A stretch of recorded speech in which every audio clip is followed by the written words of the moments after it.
Hello, Starcon. My name is Kiefer Rourke. I'm an undergraduate research assistant at the University of Guelph School of Computer Science. And among other things, this talk is about some anti-patterns that I've noticed in web development. And I also hope that it will serve as a quick primer for internet security and privacy and some of the implications thereof. So before I really get started, I think it's important that everyone has an understanding of where we came from and how we got to be here. So I'm going to begin my talk with an admittedly shitty history of computing. So a really long time ago, a guy named George Boole formalized a set of rules into something that we call binary symbolic logic. This is something that you may have learned in a discrete math class or philosophy or whatever. And then a little bit less long ago, some really clever people implemented this logic in some really clever ways and invented digital circuits. This led to the invention of computers, which pretty much everyone in this room and around the world has unanimously agreed are useful tools. So much so that we have them in our homes, in our offices, and eventually we started carrying them around in our pockets. So at this point in our timeline, this marks something that a lot of people call an information revolution. So this is a point in time when information flowed freely across the World Wide Web, and it's almost where we are today, except that it's not. Today, we are drowning in applications and services which are all vying for your attention in order to turn a profit. And they do this using content aggregators, targeted advertising, and in some cases, downright spying. Today, you have no privacy, and this is bad. The internet was designed as a tool to allow people to share content and knowledge with almost no restrictions. But unfortunately, it has also enabled mass surveillance at an unprecedented scale. And this has to do with a shift in a careful balance between privacy and power. And now, privacy does not practically exist. I'm unhappy with this, and so I propose something called privacy-oriented design. I'm going to define this term as an approach to software development which minimizes extraneous information collection and maximizes user privacy. This might go as far as actively discarding unneeded information. I think that everyone should be concerned about each other's right to privacy, because if you take away one's right to privacy, then you've explicitly created a power imbalance, and power imbalances are bad for society. So I'm just going to, as a simple example of a privacy-oriented design, we're going to take a look at a radio. Radios operate on a simple protocol where a user selects a frequency, broadcasts a message, and then waits for a response, if any. It's anonymous by design. Communication is one way, and there's absolutely no metadata. You only have the information, which is your transmission frequency, your message, and the time of your broadcast. I also think that radios are kind of fun. So that's just a simple example, and I'm going to contrast this with the way the internet works. So things get a little bit messier here because the protocol is way different. So for those of you who are unfamiliar with HTTP requests, the way they work is kind of like initiating a handshake with a stranger, except that instead of extending your hand in warm greeting, it's more like taking a big pile of papers and chucking at them as hard as you can. So what we have is a client, which is like your laptop or your phone, which is going to send a bunch of information to a server which is located somewhere in the cloud. It's not actually a cloud, by the way. And then it's going to ask the server to do something with some small subset of this information. So to explain what's going on here, you have a request header, which details something like your request method. It also details exactly where you came from. This might be like the full URL of the last web page you visited. And it details who you are. So from this truncated user agent string, this details like a lot of information. So for instance, we know that I'm using a Mozilla-like browser. This could be Firefox, Chromium, or any derivative thereof. We know my operating system, which is Linux. We know my processor architecture, which can now be used to determine if, for instance, I'm vulnerable to the recently disclosed Spectre and Meltdown attacks. Disclaimer, I am, and you are. And curiously enough, it also details that I'm using X11 as my display server. For the Linux nerds in the crowd, no, I haven't switched over to Wayland yet, and no, I'm really not sure why a web server wants to know this.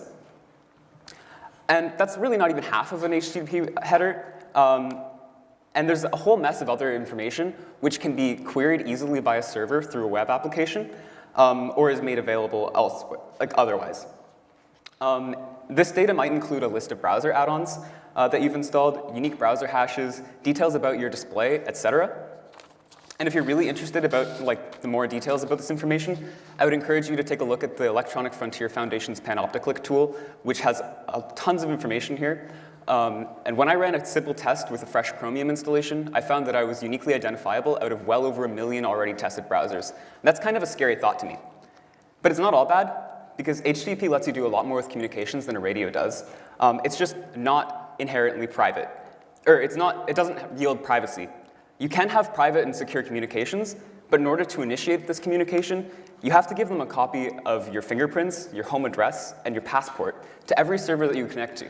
You wouldn't ever do this with a stranger in real life, and I'm not sure why you would want to do this on the internet either, but this is built into the protocol. So earlier this year, one of the most profound things that I heard was that the only safe data set is the null data set. That is to say that data is so abstract, ubiquitous, and easy to manipulate that it's also really easy to cause harm with it. So the German word on display here loosely translates to the practice of keeping and using only the required information in a set. And it's basically the opposite of big data. And it's a philosophy that I hope that you guys will be able to consider seriously. Because when you collect and store hundreds, millions, if not trillions of points of data, that starts raising red flags about your intent. And in a rather absurd but real example, Facebook sometimes asks users for actual copies of their government ID when they're locked out of their accounts. And this makes me ask questions like, why do you want to uniquely identify me? Why do you want to know my political alignment? Why do you want to log all of my activity on the internet? Why are you following me? Are you trying to dissuade or disallow certain speech, which is a reality across much of the globe right now as political powers shift? Or are you just trying to sell me shoes? So, Martin Fowler wrote a really excellent blog post of the same title on this subject back in 2013, which I'm going to quote here. The default attitude at the moment is that any data that you generate is not just freely usable by the capturer, but furthermore becomes their valuable commercial property. And this is more true than ever today, and I also think that it's more dangerous, because a lot of poor assumptions are often made using imprecise metadata and pseudoscience as a proxy for reality. So how do you solve this problem of having too much data? Well, you have to put your data on a diet, and this includes actively discarding it. So in a really simple web application, this might be as easy as just turning off access logging in Nginx. That's a single line of code here. And toning down your analytics software. More complex applications might require a redesign. So this is important because in any administrative or development role, there's a huge power differential between your user and a host. So from the time that we're little, we're often told, don't lie, don't cheat, don't cause harm, don't take advantage of those who are less fortunate than you. And this is a simple moral code that is just common sense and forms the basis of a lot of social contracts where we basically expect people to be nice to one another. In positions of power, however, it's particularly easy to get away with ignoring this moral code. So if you consider a scenario where maybe you've built a large system that people trust with important personal information, such as credit card numbers, passwords, email addresses, phone numbers, networks of contacts, all that like, you as the maintainer and administrator of the system have the responsibility to protect this information from incessant attacks across the internet to the best of your ability, ensure the integrity of this information, avoid looking at this information personally, and also protect this information from any insiders by implementing levels of access. Failure to do really any of these things is potentially abused by negligence, as was the case with Equifax's leak last year, and countless other cases of bad security. But it's also about a lot more than just security, because you need to have a really good sense of ethics if you're going to do anything with user-generated content. You need to ensure that you're treating users fairly and ensuring equal opportunity.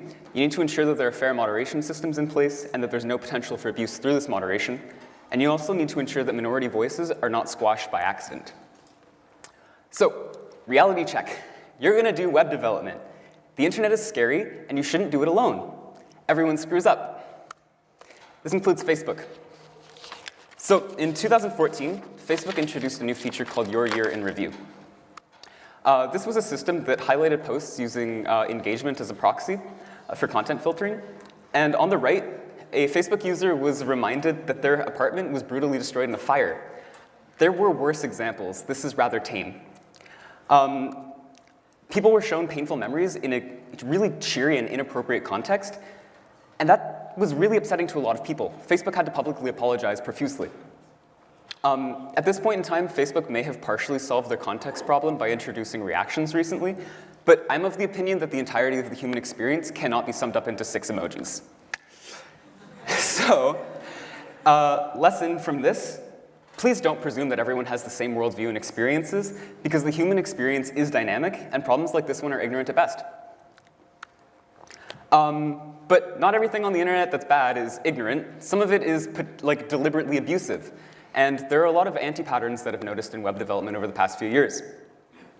So for instance, lying to your users, who are real trusting people, by doing something like, for instance, telling them that location services are turned off when in fact they are actually still on. Google admitted to doing this with Android back in 2017. Aggressive user profiling and tracking, which can be alienating and is invasive. Introducing hidden anti-features, such as the recently popular idea of mining Bitcoin in someone's browser through an ad iframe. Treating people as a commodity by selling private information, and really doing anything without explicit consent. And when you look at the internet, you often see censorship come up as a problem very often, because internet giants are tasked with combating trolls, removing hate speech, complying with local, federal, and international content laws, and censorship and filtering need to be implemented very carefully. If you consider a scheme which blocks users from making a post that contains certain keywords that are flagged as hate speech, on the surface, this might seem like a really good way to prevent the spread of hateful messages. But if you then also consider that people are usually smarter than systems, they can get around this scheme by using alternative spellings, creative acronyms, and other media types to spread their message. So suddenly your scheme that you've just cleverly thought of and implemented has been defeated and rendered ineffective. And all it's done is potentially blocked productive conversation on controversial topics like dealing with systemic discrimination and political unrest. This is a slippery slope. If you consider that major platforms that already use mechanisms to spy on your internet activity and also censor your speech, we need to tread very, very carefully unless you're a particularly big fan of a very negative aspect of a certain novel by George Orwell. So, if you're going to attack this kind of problem, you need to think very carefully. You need to get feedback from your community. So issue trackers and venues for obtaining voluntary user feedback are critical for ensuring fairness in online platforms. This is something that open source and free software development are usually very good at. So you can take a look at those as examples if you want to do any sort of huge web development. Thus far, I've told you that you can't lie, you can't cheat, you need to be very careful when you do anything on the internet, and you can't sell user information without informed consent. And at this point, you might be wondering, well, if I can't do any of that, but I can program, and I can build a web application, what can I do if I can't disrespect my users? How do I make money? So I counter-argue, why is software different than any other industry? Software seems to be the only industry, at least when it's considered to be dealing with the internet, that relies on turning a profit by abusing its users and selling personal information. No other industry does this. Why do we have to? And I really don't think that people should be allowed to do whatever they want. I do think that you should be able to express your creativity and explore technology in whatever fashion that satisfies your curiosity, but you need to remember that software is ubiquitous and its use cases have real-world repercussions, especially as they deal with people.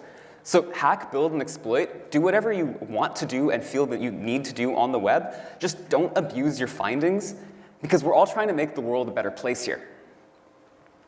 And building fair web platforms is really hard. There's a lot of bad software out there. A lot.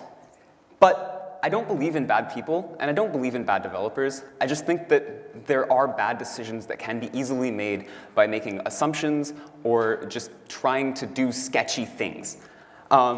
It's been shown that over time, microtransactions of slightly bad decisions often amount to huge technical and societal debt. And I hope that I can convince everyone today to think really, really hard about the implications of their design decisions, because when you do get it right, it's rewarding for everyone.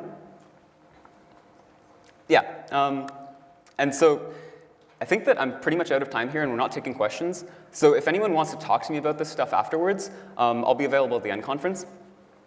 So thank you for listening. My slides are going to be available at this URL. You can take a look at my notes, and I have a list of resources and links for the things that I've talked about. Thank you for your time.